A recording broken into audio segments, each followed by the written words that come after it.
Hey guys, how's it going? Michael Troy here. Today we're looking at Sensational She-Hulk number 34 by the amazing John Byrne. Could not wait to share it with you, so subscribe to my channel if you haven't already. Hit that like button and let's get right into it. Okay, you guys, so, She-Hulk's enjoying a little bit of popularity right now due to her show on the Marvel Disney Plus. So I love She-Hulk. I love John Byrne She-Hulk. I love John Byrne. So I'm so happy about this.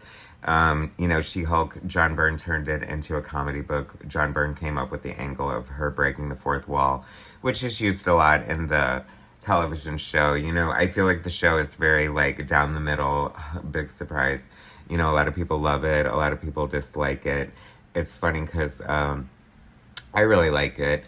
I feel like the writing is slightly weak. I feel like it could be a little punchier, a little funnier.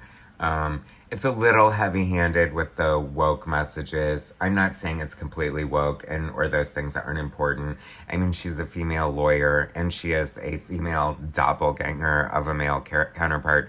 So I think it would be irresponsible not to address certain things like that to some extent.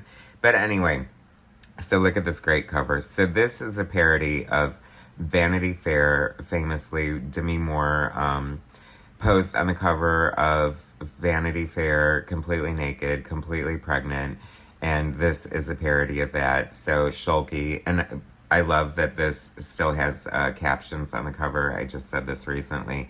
I love everything that makes comics great and different and stand out as comics. And talking to the audience on the cover is definitely points in my favor. It's not fair to accuse me of vanity. See, play on words of Vanity Fair. I just thrive on controversy. So it's kind of funny. I mean, Shulky is posing in this bikini and she's got this beach ball, standing in for her pregnant stomach.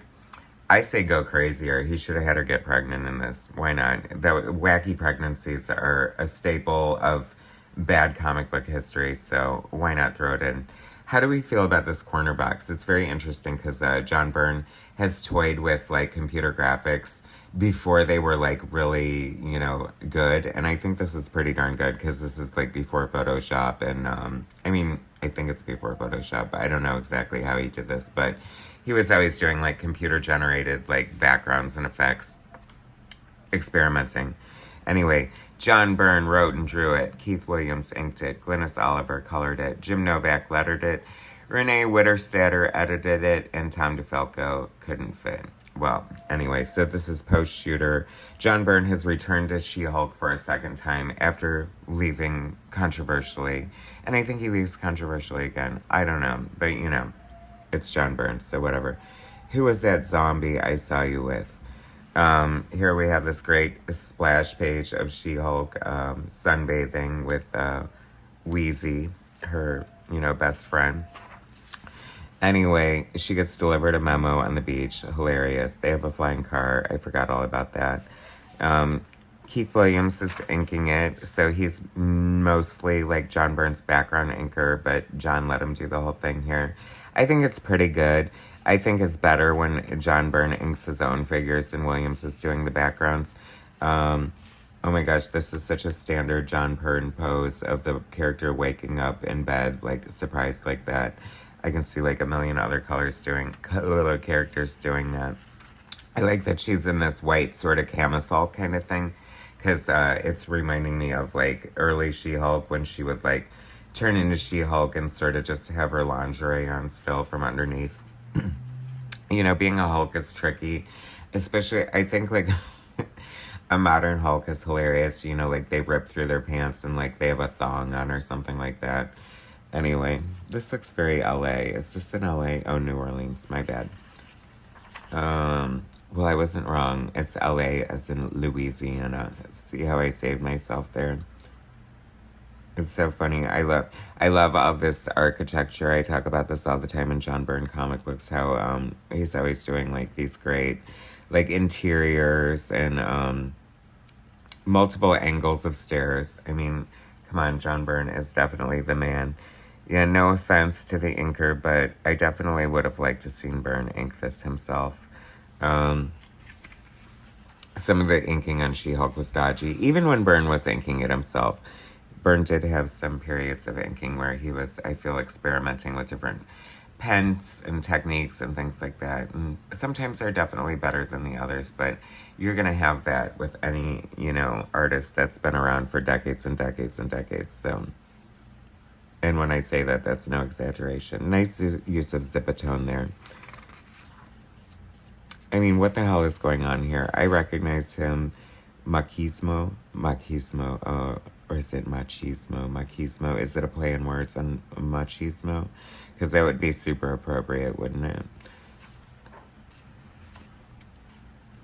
The black talent. I love when John Byrne draws like obscure Marvel characters. They were definitely present here in She-Hulk. I also love when John Byrne does the stars. That's like such a classic hallmark of really comic strips and cartoons. Somebody punching someone and the stars appearing. I think that is so much fun. I love that. Byrne was also doing this thing during this period. I think it definitely spawned from the Image era of art, with sort of adding this like black background here. Very different for Byrne and very telling of sort of the period of when he's doing it. I love these open graves. So funny. I love seeing these ads too. I always wish I could just order these shirts right now and totally... I mean, come on, how fun is that? Like Morbius versus Spidey by Todd McFarlane on a sweater. I don't know, sweatshirt, whatever. So cool. I love She-Hulk. She's just like... I love the way Byrne writes her too, because... I mean, she is, a lot of times the straight man in the story. Like, there's, like, even though she does have a good sense of humor, like, and she will break the fourth wall and talk to the character, she's definitely, like, the straight man as far as, like, sort of, like, the realistic touchstone in all the middle of this wackiness happening. Oh my god, that's such a great panel there. I love this type of design. I mean, this could be, I don't know, this could be wrong. I don't know, this weird shrunken head creature voodoo creature that she's fighting. I'm sure it's 6 ways to Sunday wrong in some fashion or another. But the point I'm trying to make is I love when Byrne does like this wacky, exaggerated anatomy. And he could be watching, but maybe he's not. I don't know. Is this Byrne trolling Don Simpson and doing like a Megaton Man style body there? Which makes me desperately want to see Byrne draw Megaton Man.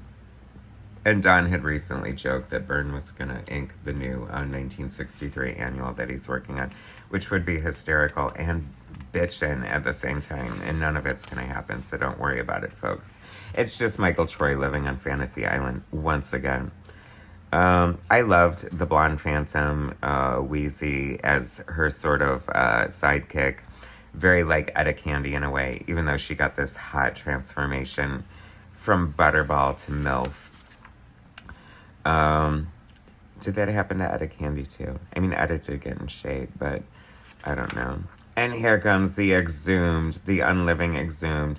So John Byrne, throughout his career, swearing off the X-Men, leaving them forever, is always giving us the X-Men in one fashion or another throughout different pop-ups and some of his art and stuff. Anyway, fun, classic cover of She-Hulk lampooning Vanity Fair. I mean, I feel like, I don't know, do people still remember this Vanity Fair cover up to me more? I know, I sure do. Anyway, thanks for watching, guys. Subscribe to my channel, hit like, share my content, and I will bring you more later.